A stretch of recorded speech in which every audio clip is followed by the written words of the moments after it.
AECC पढ़ रहे हैं हम, जिसे हम कहते हैं एबिलिटी इन्हेंसमेंट कंपलसरी कोर्स, और जो हमारा सब्जेक्ट चल रहा है वो है कम्युनिकेशन। यूनिट 1 हम कंप्लीट कर चुके हैं, बात कर रहे हैं यूनिट 2 की, और यूनिट 2 का फर्स्ट पार्ट हम कंप्लीट कर चुके हैं। मैं उसका लिंक डिस्क्रिप्शन में दे दूंगा, वहाँ से आप उसको देख सकते हैं। देखिए यूनिट 2 हमारी लैंग्वेज ऑफ कम्युनिकेशन है, और जो हमारा आज का टॉपिक है वो है फॉर्मल कम्युनिकेशन और इनफॉर्मल कम्युनिकेशन। हिंदी में बात करूं तो इसे कहते हैं औपचारिक संप्रेषण और अनौपचारिक संप्रेषण। तो चलिए स्टार्ट करते हैं आज नई video. Formal communication. Formal communication जैसा कि आप वर्ड से ही समझ पा रहे हैं, औपचारिक। ठीक है, औपचारिक संप्रेषण यह औपचारिक रूप से चलने वाला संप्रेषण होता है, जिसके अंदर कुछ निश्चित रूल होते हैं, कुछ सिद्धांत होते हैं, प्रिंसिपल्स होते हैं। ठीक है, उन्हीं के हिसाब से यह कम्युनिकेशन चलता है। इस कम्युनिकेशन का एक पैटर्न होता है, उस पैटर्न को ही फॉलो किया जाता है। इस कम्युनिकेशन के अंदर हम लैंग्वेज का ध्यान रखते हैं, टोन का ध्यान रखते हैं, वर्ड्स का ध्यान रखते हैं, सेंटेंस का ध्यान रखते हैं। इन सभी चीज़ों को एप्रोप्रिएट तरीके से यूज़ किया जाता है, एक पैटर्न के थ्रू यूज़ किया जाता है। मोस्टली या यूजुअली हम जो फॉर्मल कम्युनिकेशन है वो कोऑपरेट मीटिंग्स में यूज़ करते हैं, कॉन्फ्रेंस में यूज़ करते हैं, या जब हम किसी जनता को संबोधित कर रहे हैं, ठीक है, या मान लो कोई लेक्चर दे रहे हैं, इंटरव्यू दे रहे हैं, तो ऐसी जगहों पर हम फॉर्मल कम्युनिकेशन का यूज़ करते हैं। फॉर्मल जो कम्युनिकेशन होता है उसके अंदर हम सीरियस टॉपिक और ऑफिशियल पर्पस के इन दो चीज़ों को मेनली डिस्कस करते हैं। इन दोनों चीज़ों के आधार पर फॉर्मल कम्युनिकेशन चलता है। मान लो डिबेट हो रही है कहीं, तो वहाँ जो बात करने का तौर तरीका होगा वो फॉर्मल कम्युनिकेशन के अंदर आता है। डिस्कशन है, लेक्चर है, कोई टीचर है, कोई प्रोफेसर है, कॉलेज में पढ़ा रहा है, स्कूल में पढ़ा रहा है, तो उसका जो लेक्चर देने का तरीका होगा वो एक फॉर्मल तरीके में होगा। ठीक है, जब इंटरव्यू होता है तो आमने सामने जब हम बैठते हैं, इंटरव्यू लिया जाता है, तो जो बात करने का तौर तरीका होता है, जो क्वेश्चंस पूछने का, आंसर देने का जो तौर तरीका होता है, वो फॉर्मल कम्युनिकेशन के अंदर हमारा आता है। तो ये फॉर्मल कम्युनिकेशन के सारे एग्जांपल्स हैं जो फॉर्मल कम्युनिकेशन यहाँ पर यूज़ किया जाता है। एक चीज़ और बता दूँ मैं आपको, देखिए फॉर्मल कम्युनिकेशन अपने आप में एक बड़ा ही महत्व रखता है। ये एक पैटर्न के थ्रू फॉलो होता है।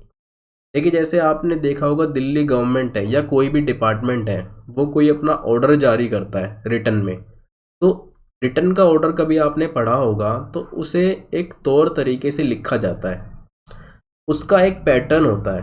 ठीक है, देखा होगा आपने, वाइड ऑर्डर नंबर, ये सब कुछ चीज़ें उस पर छपी होती है, लिखा होता है, तो वो एक पैटर्न है। तो वो होता है हमारा फॉर्मल तरीका, इसी को हम कहते हैं औपचारिक संप्रेषण। अब हम बात करते हैं अनौपचारिक संप्रेषण के बारे में, जिसे हम कहते हैं इनफॉर्मल कम्युनिकेशन। इनफॉर्मल कम्युनिकेशन बिल्कुल अलग होता है फॉर्मल कम्युनिकेशन से। एक तो ये प्राकृतिक रूप से चलता है, नेचुरल चलता है, और फ्री फ्लोइंग होता है। ठीक है, इसमें कोई रेस्ट्रिक्शंस नहीं होते, कोई नियम या सिद्धांत फॉलो नहीं होती। ठीक है, फॉर्मेलिटीज़ नहीं होती इसके अंदर। और इसके अंदर सबसे बड़ी बात होती है इनफॉर्मल कम्युनिकेशन के अंदर, इसके अंदर ह्यूमैनिटी नज़र आती है, कहीं ना कहीं इमोशंस होते हैं। ठीक है, तो वो हमारा इनफॉर्मल कम्युनिकेशन होता है। जैसे मान लो हम अपने परिवार से बात कर रहे हैं, या अपने कलीग से बात कर रहे हैं, या अपने दोस्तों से बात कर रहे हैं। ठीक है, वहाँ पर हम कोई ऐसा रूल या फिर कोई ऐसा फॉर्मेलिटी नहीं करते हैं, वहाँ हम ऐसी लैंग्वेज को यूज़ करते हैं जो हम नॉर्मली अपनी डेली रूटीन की लाइफ में करते हैं। ठीक है, उसका कोई ऐसा ये नहीं कि हमने कुछ गलत बोल दिया, हमने कुछ सही नहीं बोला। तो ये सब इनफॉर्मल कम्युनिकेशन के अंदर आता है। इनफॉर्मल कम्युनिकेशन के अंदर हम स्लैंग वर्ड्स का यूज़ करते हैं। ठीक है, फाउल लैंग्वेज का यूज़ करते हैं, तो ये सभी रेस्ट्रिक्टेड नहीं है। अब स्लैंग वर्ड्स और फाउल लैंग्वेज का मतलब यहाँ पर उन शब्दों से है या उस भाषा से है जो हमारी लोकल लैंग्वेज होती है। अगर लिखित में उन लैंग्वेज को देखा जाए तो वो लिखित में गलत है, लेकिन हम उसका यूज़ करते हैं। ठीक है, उसे हम कहते हैं स्लैंग वर्ड्स या फॉल लैंग्वेज। और वो लैंग्वेज हम कहाँ यूज़ करते हैं? अपने फ्रेंड सर्कल में या अपनी फैमिलीज़ में। ठीक है, वो हमारी लोकल लैंग्वेजेस होती है। तो ये सभी चीज़ें इनफॉर्मल कम्युनिकेशन के अंदर आती है, इसे हम कहते हैं अनौपचारिक संप्रेषण।